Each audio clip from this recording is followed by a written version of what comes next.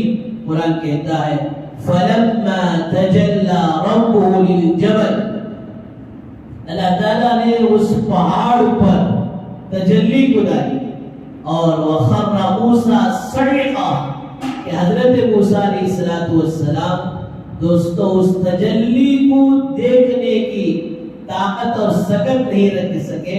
قرآن کہتا ہے کہ حضرت موسیٰ علیہ السلام اس تجلی کو دیکھ کر بے ہوش ہو کر گر گئے۔ اور پھر کہاں اللہ تبارک و تعالیٰ نے اپنے محبوب صلی اللہ علیہ وسلم کو، اپنے حبیب پاک صلی اللہ علیہ وسلم کو یہ آسمانوں کے اوپر بلا کر، عرش کے قریب بلا کر اور ہم کلامی کا، بات چیت کا اللہ تعالیٰ نے موقع نصیب فرمایا۔ فرمایا کوئی معمولی سفر نہیں ہے۔ پہلی بات تو ہے کہ بزرگوں دوستوں کہ اللہ تبارک و تعالیٰ نے حضور اکرم صلی اللہ علیہ وسلم کو معراج پر کیوں بلایا؟ اس کی بہت ساری مصلحتیں ہیں۔ ایک مصلحت حضرات علماء نے یہ لکھا کہ حضور اکرم صلی اللہ علیہ وسلم جس دین کے پیغام کو لے کر آئے تھے اور جس کلمے کو لے کر آئے تھے، لوگوں تک اس پیغام کو پہنچا رہے ہیں، اس کلمے کو پہنچا رہے ہیں۔ اور پھر 360 بتوں کو ماننے والے، کوئی کہہ رہا ہے کہ زمین کا ایک رب ہے، آسمان کا ایک رب ہے، بارش کا ایک رب ہے، بیماری کا ایک رب ہے، صحت کا ایک رب ہے اور موت کا ایک رب ہے، الگ الگ رب۔ اور پھر وہ خانہ کعبہ میں، بیت اللہ میں 360 بت بنا کر رکھے ہیں۔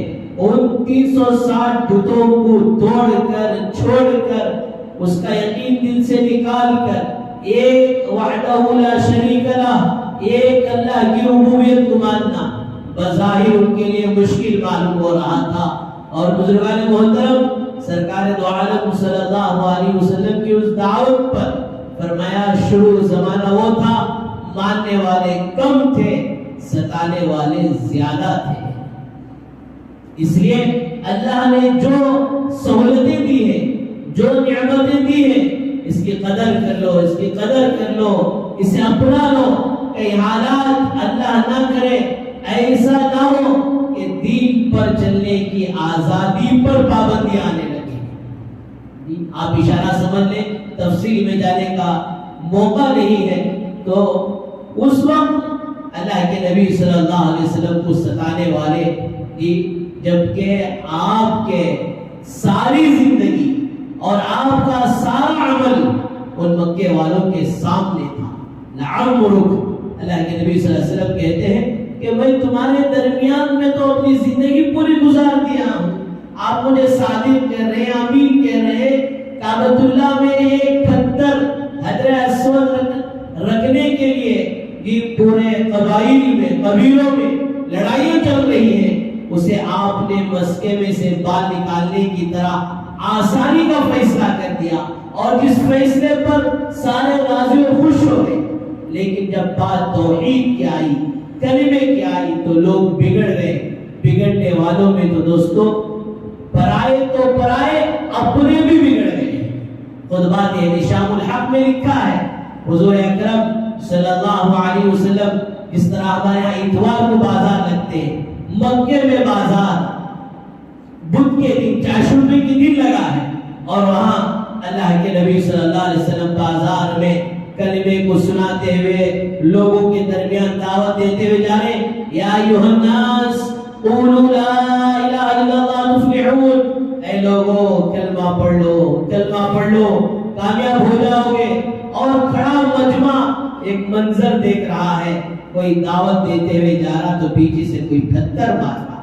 پوچھنے والے پوچھ رہے ان کا رشتہ کیا ہے، کہنے والے کہہ رہے ہیں کہ دعوت دینے والا بھتیجا ہے، تو پیچھے سے پتھر مارنے والا اسی کے چچا، اسی کا چچا جو ہے وہ ابو لہب ہے. گھر والوں سے، یہ خاندان والوں سے تکالیف برداشت کی، اور پھر دوستو وہاں سے آپ طائف کا سفر کیے. اور طائف کا پس منظر آپ سبھی حضرات جانتے ہیں. عمرے میں جانے کے موقع پر ایک جگہ ماشاءاللہ طائف کو جانا ہوا. اللہ جزائے خیر دے اس گائیڈ کو کہ اس نے ہمیں وہ جگہ لے کر گیا جہاں سے اللہ کے نبی صلی اللہ علیہ وسلم پیدل چلے تھے.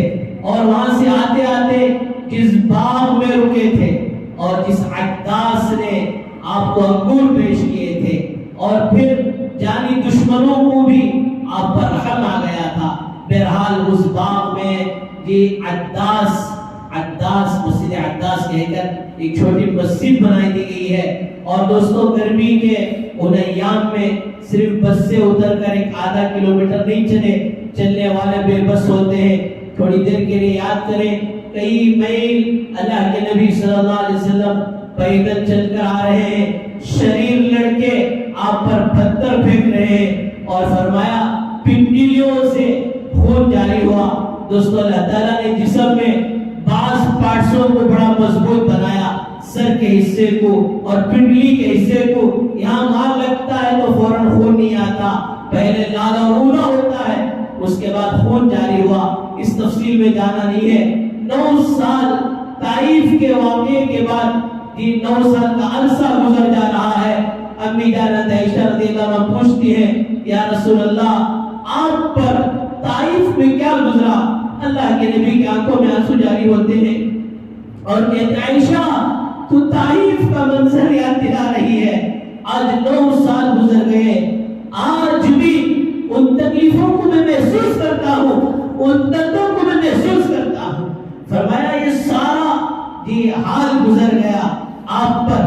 پھر اللہ تعالیٰ نے آپ کو تسلی دینے کے لیے اپنے پاس معراج کے سفر پر بلایا ہے. اور بہرحال آپ تفصیل جانتے ہیں کہ آپ اپنے چچا زاد بہن ام ہانی رضی اللہ عنہ جو حضرت علی رضی اللہ عنہ کی صحیح بہن ہے، آپ وہاں آرام کر رہے تھے، وہاں سے یہ سفر شروع ہوتا ہے.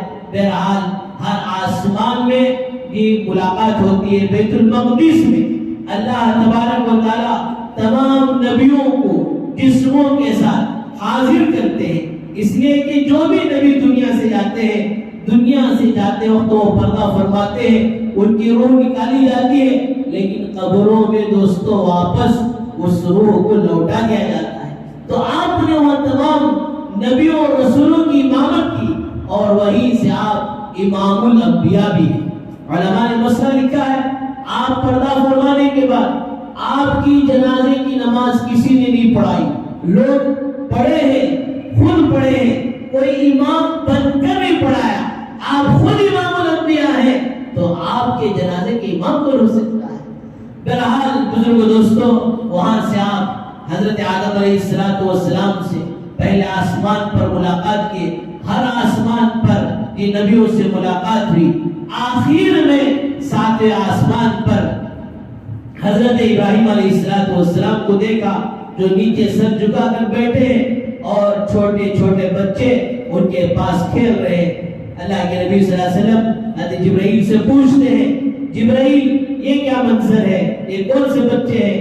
کہا یا رسول اللہ، جو بچہ نابالغی کی حالت میں بلوغت سے پہلے یا پھر اور اس سے بھی کم عمر میں جب انتقال ہو جاتا ہے، فرمایا انہیں اللہ تعالیٰ حضرت ابراہیم علیہ السلام کے سامنے کھیلنے کے لیے چھوڑ دیتے۔ بزرگوں دوستو، ہمارا دین کامل اور مکمل ہے۔ فرمایا کوئی معصوم اور چھوٹا بچہ انتقال ہو جاتا ہے، فطرت اولاد سے ہوتی ہے، اس محبت میں آ کر کہیں اپنی زبانوں سے ایسے الفاظ نہ نکالنا جس سے ایمان خطرے میں پڑ جائے۔ صبر کرو، وہاں دیکھو اللہ تعالیٰ بغیر حساب کتاب کے حضرت ابراہیم علیہ السلام کے سامنے کھیلنے لگایا ہے۔ اگر کوئی دودھ پیتا بچہ کی ماں کے گوشت سے جدا ہو جاتا ہے، اللہ نے جنت میں ایک ایسا پیڑ بنایا ہے کہ اس پیڑ سے دودھ نکلتا ہے جن کو وہ بچے پیتے ہیں۔ اللہ کے نبی صلی اللہ علیہ وسلم اپنے بیٹے حضرت ابراہیم رضی اللہ عنہ کے انتقال پر یہ خواب میں دیکھا کہ جنت کا ایک پیڑ ہے، وہاں سے دودھ نکل رہا ہے اور یہ دودھ پیچھے بچے 2 سال کے عرصے کے اندر انتقال کر جاتے ہیں۔ فرمایا دوستو وہاں دودھ کا نظام اللہ بناتے۔ اس سے بھی بڑی بات یہ ہے کہ وہ بچے جو بالغ ہونے سے پہلے ابھی وہ مکلف نہیں ہوئے تھے، انتقال کر جائیں، کل قیامت کے دن اللہ کے دربار میں کہیں گے اللہ ہمارے ساتھ ہمارے ماں باپ کو جنت میں بھیج دیجیے۔ اگر اللہ نہ کرے وہ ماں باپ جہنم کے حقدار ہو تب بھی وہ جھگڑا کریں گے، اللہ تو میں سے ایک فیصلہ فرما دیجئے، یا ہمارے ساتھ ہمارے ماں باپ کو جنت میں بھیج دیجئے، یا نہیں تو پھر ہمیں ان کے ساتھ جہنمی میں بھیج دیجئے۔ اللہ کہتے ہیں نہیں میرے چھوٹے بندوں، میں تمہیں ان کے ساتھ نہیں بھیجتا ہوں بلکہ ان کو تمہارے ساتھ بھیجتا ہوں۔ بہرحال بزرگوں دوستوں، صبر کریں، دعا کریں، اللہ سے اس کا نعمت بدل مانگے، دنیا میں کچھ نہ ملے، آخرت میں مغفرت کا سامان تو یہ بچوں کے انتقال پر مل ہی جاتا ہے۔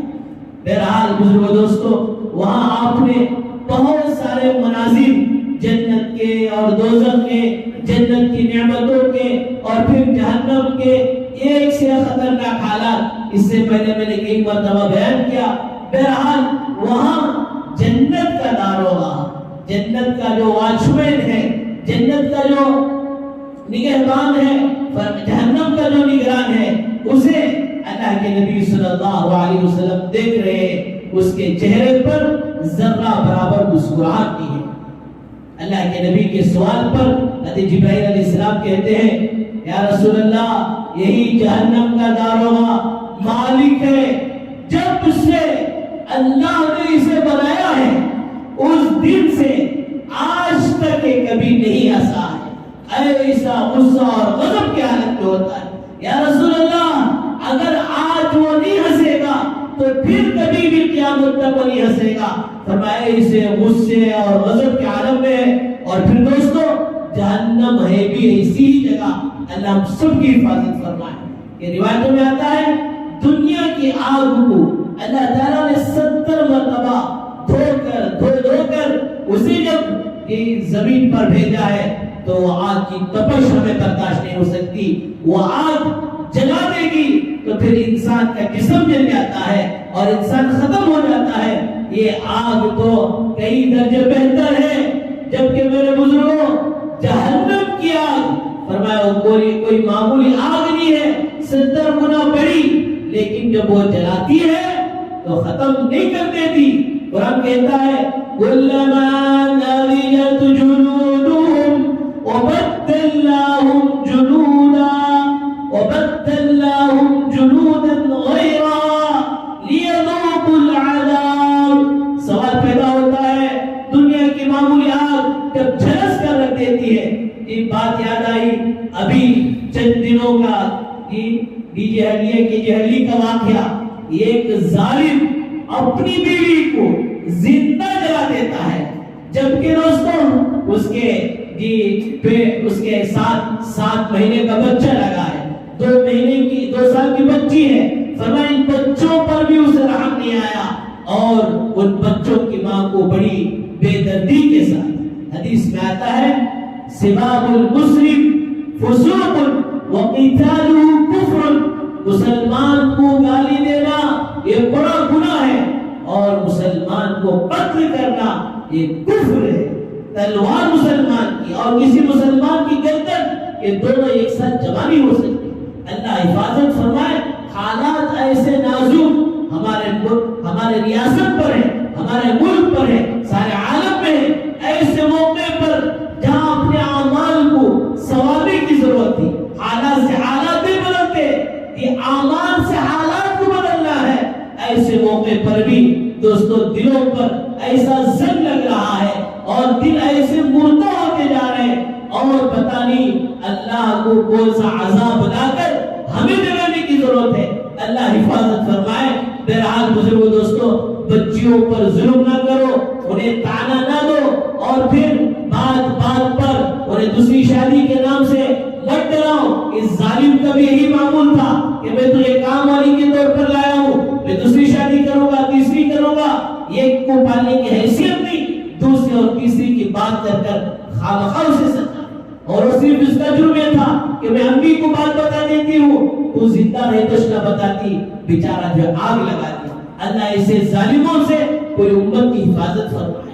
بہرحال وہ دنیا کی آگ دوستو جلا کر معاملہ ختم، لیکن اللہ کہتے ہیں وہاں وہ جہنم کی 70 گنا بڑی آگ جب ایک مرتبہ جلائے گی تو اللہ پھر دوسری چمڑی دے دیں گے۔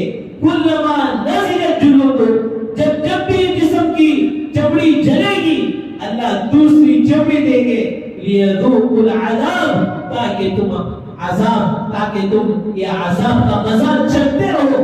اس لیے اللہ کہتے ہیں قرآن مجید میں تمہیں عذاب دے کر کیا کروں، اگر تم صحیح معنوں میں کامل وعمل اگر صحیح معنوں میں تم کامل اور مکمل ایمان والے بن جاؤ اور پھر میری نعمتوں پر شکر گزاری کرنے والے بن جاؤ۔ بہرحال بزرگ دوستو، دوزخ آپ نے اس موقع پر دیکھا، دوزخ کے اندر عذابات کو، غیر محرموں کی طرف آنکھ اٹھانے والوں کو، حرام کے رخ میں کھانے والوں کو، شراب کے پینے والوں کو، زنا کرنے والوں کو، عجیب عجیب حالات میں آپ نے دیکھا، اور بعض لوگوں کو دیکھا کہ ان کے پیٹ پہاڑوں کے برابر نظر آ رہے ہیں اور اس میں سے سانپ اور بچھو کھیل رہے ہیں۔ فرمایا جبرائیل یہ کیا موقع ہے، جبرائیل یہ کیا ماجرا ہے؟ کہا اللہ کے نبی یہ آپ کی امت کے وہ لوگ ہیں جو دنیا میں سود کو حلال سمجھتے تھے اور سود کو کھا کے آئے تھے۔ بہرحال بزرگوں دوستو، وہ جنت وہ جہنم کے حالات بڑے خطرناک ہیں۔ اللہ تعالیٰ نے قرآن مجید میں بارہ کہا کہ دیکھو اس سے بچو، اس سے بچو، اس سے بچو، اور جتنا آخرت کا اور جہنم کا یہ تذکرہ اللہ نے کیا ہے، صحیح معنی میں اللہ کے اس کلام کو سمجھ کر دوستوں غور سے اگر دیکھ کر پڑھا جائے، یہ ایک ایک آیت دوستوں ہمیں ہلانے کے لیے، ہمارے ضمیروں کو جھنجھوڑنے کے لیے، راہ راست پر ڈالنے کے لیے۔ قرآن مجید کے 29 پارے چھوڑ دو، 30واں پارہ لے لو، 30ویں پارے کی پھر اس میں سے چھوٹی چھوٹی سورتیں آپ لے لو، عجیب و غریب اللہ تعالیٰ نے آخرت کا منظر کھینچا اور جہنم کا منظر بتایا۔ القاریعہ ما القاریعہ وما ادراک ما القاریعہ، ارے وہ جانتے بھی ہو کیسے، یوم یکون الناس کالفراش المبثوث، اس دن لوگ روئی کی گالوں کی طرح اڑتے رہیں۔ وتکون الجبال کالعہن المنفوش، فرمایا اس دن پہاڑ بھی اپنی جگہ رک نہیں سکے گا۔ اور پھر اللہ کہتے ہیں فَأَمَّا مَنْ ثَقُلَتْ مَوَازِينُهُ فَهُوَ فِي عِيشَةٍ رَاضِيَةٍ، میرے بندو دنیا میں نے اس لیے بھیجا ہے تاکہ تم اپنے ایمان کو بناؤ، اپنے اعمال کو بناؤ، سنوارو، یہاں تک کہ وہ عمل وزنی ہو جائے۔ فَهُوَ فِي عِيشَةٍ رَاضِيَةٍ، پھر تو مزے کی جگہ میں، مزے کی جنت میں چلے جانا، اور وہاں جانے کے بعد ساری خوشیاں ملے گی، سارے غم دور، ساری صحت ملے گی، ساری بیماریاں دور، ساری جوانی ملے گی، بڑھاپا دور، اور زندگی زندگی ملے گی، موت کا نام اور نشان نہیں ہوگا۔ ہاں دوستو، اللہ نہ کرے، اللہ نہ کرے اگر ہم نے اسی دنیا کو سب کچھ سمجھ لیا اور پھر وہ جہنم جس کی آگ کو یاد کر کر، ایک اللہ کے ولی کے بارے میں لکھا ہے، رات میں بھی سونے گئے تو نیند نہیں آئی اور کروٹیں بدلتے رہے، اور پھر نماز میں کھڑے ہو گئے اور پھر کہا اے اللہ جہنم کی آگ کو یاد کر کر میری نیند حرام ہو گئی۔ اللہ معاف فرمائے، جن کے پاس سب کچھ تھا اور ان کی زندگی سراپا دین تھی، سراپا نور تھی، زندگی کا مقصد صحیح طور پر جس نے اصول کر لیا تھا، وہ سب کچھ کرنے کے باوجود دوستوں ان کی راتوں کی نیندیں اڑ جاتی، اور ہمارے پاس آخرت کا کچھ بھی بڑھوا نہیں، اور دوستوں ہم سینہ تانتے ہوئے زندگی گزاریں۔ اللہ ہم سب کی حفاظت۔ وَأَمَّا مَنْ خَفَّتْ مَوَازِينُهُ، یہ جن کا عمل نامہ ہلکا ہو جائے گا، فَأُمُّهُ هَاوِيَةٌ، فرمایا وہ جہنم میں چلا جائے گا۔ ایک ایک ہے وَيْلٌ لِكُلِّ هُمَزَةٍ لُمَزَةٍ، ویل جہنم کی وہ وادی، جہنم کا وہ جنگل، فرمایا اتنا ڈرونی اور اتنا سخت کہ خود جہنم اس وادی سے، اس جنگل سے پناہ مانگتی۔ بہرحال بزرگوں دوستو، عرض یہ کرنا تھا کہ اللہ کے نبی صلی اللہ علیہ وسلم اللہ سے ہم کلام اس معراج کی رات میں ہوئے ہیں، اور پھر آپ نے فرمایا التحیات للہ والصلوات والطیبات، آپ نے اللہ کے دربار میں کہا اے اللہ میری جانی عبادت، میری مالی عبادت، میری قولی عبادت، یہ سب آپ کے لیے ہے۔ اور وہاں سے اللہ کہہ رہے ہیں السلام علیکہ، علیکم بھی کہا جا سکتا تھا، لیکن اللہ نے اپنا خاص سلام اپنے محبوب صلی اللہ علیہ وسلم کو فرمایا السلام علیکہ، اے نبی تم پر سلامتی ہو۔ فرمایا کہ جو ہے قریب کا معاملہ تھا، قرآن کہتا ہے کہ قوسین سے زیادہ آپ قریب ہو گئے تھے۔ آپ اس وقت چاہتے کہ اپنے بچوں کو یاد کر لیتے، اپنے دامادوں کو یاد کر لیتے، نوازوں کو یاد کر لیتے، لیکن دوستوں اللہ کی اتنا قریب جا کر بھی وہ محبوب کبریا صلی اللہ علیہ وسلم فرمایا خاندان کو نہیں، گھرانے کو نہیں، بلکہ امت کو یاد کیا اور فرمایا السلام علینا وعلی عباد اللہ الصالحین، اے اللہ آپ کی سلامتی مجھ پر ہونے کے ساتھ ساتھ اے اللہ میری امت پر بھی ہوگا، السلام علینا وعلی عباد اللہ الصالحین۔ اور پھر بزرگوں دوستوں تمام احکام کو اللہ تعالیٰ نے روئے زمین پر حضرت جبرائیل علیہ السلام کے واسطے سے اتارا، لیکن معراج کی رات میں لوگوں کا شوق ہوتا ہے کہ شب معراج کا واقعہ سنیں اور پھر اس مہینے میں یا ان دنوں میں کچھ میٹھا پوریاں پکا کر کھائیں کھلائیں اور روزہ رکھیں۔ ارے جو چیزیں نہیں ہیں اس کے کرنے کا شوق اور جذبہ جس کی کوئی اصل نہیں ہے، جس کا نہ تو تعلق قرآن اور حدیث سے نہ کسی ولی سے کوئی بات ثابت ہے، ارے اس رات میں جو چیز ملی ہے فرمایا وہ نماز کا تحفہ سرکار دو عالم صلی اللہ علیہ وسلم کو ملا ہے، اور پھر آپ کے ذریعے سے اس ساری امت کو ملا ہے۔ فرمایا دو نبیوں نے دعا کی تھی کہ اے اللہ اس امت کی اتنے فضائل امت محمدیہ صلی اللہ علیہ وسلم کی، ہمیں بھی اس امت میں شامل کر لے۔ حضرت عیسیٰ علیہ السلام وہ آخر زمانے میں آئیں گے، اب حضرت موسیٰ علیہ السلام کی دعا کیسے قبول ہو؟ فرمایا واپسی پر چھٹے آسمان پر حضرت موسیٰ علیہ السلام سرکار دو عالم صلی اللہ علیہ وسلم کو مشورہ دیتے رہے کہ اتنی آپ کی امت برداشت نہیں کر سکی۔ فرمایا آپ کے مشورے پر اللہ کے نبی صلی اللہ علیہ وسلم یہ بارہ اسے کم کراتے گئے، یہاں تک کہ 5 نمازیں بچی۔ حضرات علماء نے عجیب بات کی، اس طرح حضرت موسیٰ علیہ السلام کے مشورہ دے کر آپ نے بھی گویا اس امت میں اپنا حصہ جو ہے کما لیا۔ بہرحال بزرگوں دوستوں ملی تھی 5 نمازیں، لیکن ان 5 نمازوں پر اللہ اجر من جاء بالحسنہ فلہ 10 امثالها، اسے جو اجر ملے گا 1 کا بدلہ 10 تو 5 کے بدلے دوستوں فرمایا کہ اسے 50 نمازوں کا ثواب ملے گا۔ اس نے فرمایا کہ اس عظیم تحفے کا اہتمام کرنا۔ دیکھو حضرات علماء نے یہ فقہاء مفسرین ایک بات پر اختلاف ہو گیا کہ 78 کلومیٹر جو ہے کوئی سفر کرتا ہے 70 پر 8 کلومیٹر، شریعت کہتی ہے کبھی مسافر ہے ابھی 4 رکعت کی نماز 2 رکعت پڑھے۔ اب وہ ایک مسئلہ فقہاء کے درمیان میں آ گیا، اگر کوئی چوری کی نیت سے سفر کرے کیا کرے؟ بعض نے کہا کہ اس کا سفر اچھے کے لیے نہیں ہے، خیر کے لیے نہیں ہے، یہ جاری پڑے گا۔ بعضوں نے کہا سفر ہے وہ جیسے بھی ہو 2 رکعت ہی پڑے گا۔ بہرحال اس وقت کے علماء و فقہاء ان کے ذہنوں میں، ان کے دل و دماغ کے کونے میں بھی یہ بات کہی جاتی تھی کہ مسلمان کبھی ایسا جرم کر لے، چوری کر لے، یہ تو ممکن ہے، لیکن مسلمان چور ہوتے ہوئے بھی وہ بے نمازی نہیں ہوگا، اس لیے کہ بے نمازی ہونا، نمازوں کا چھوڑنا فرمایا چوری سے زیادہ جرم سمجھتے تھے۔ بہرحال بزرگ دوستوں، معراج کے موقع پر جو یہ نماز کا تحفہ ملا ہے، فرمایا اس کی برکت سے اللہ دنیا اور آخرت کے مسائل کو حل کرے گی۔ روایتوں میں آتا ہے جو مومن صحیح معنی میں فجر ادا کر جائے اور اس سے کوئی جھگڑ پڑے تو فرشتے اس کا دفاع کرتے ہیں۔ اور پھر دوستوں آج واقعتاً جس طرح جمعہ میں مسجدیں فل ہوتی ہیں، فجر میں فل ہو جائے، فجر میں بھر جائے تو پھر دوستوں نقشہ بدل جائے گا۔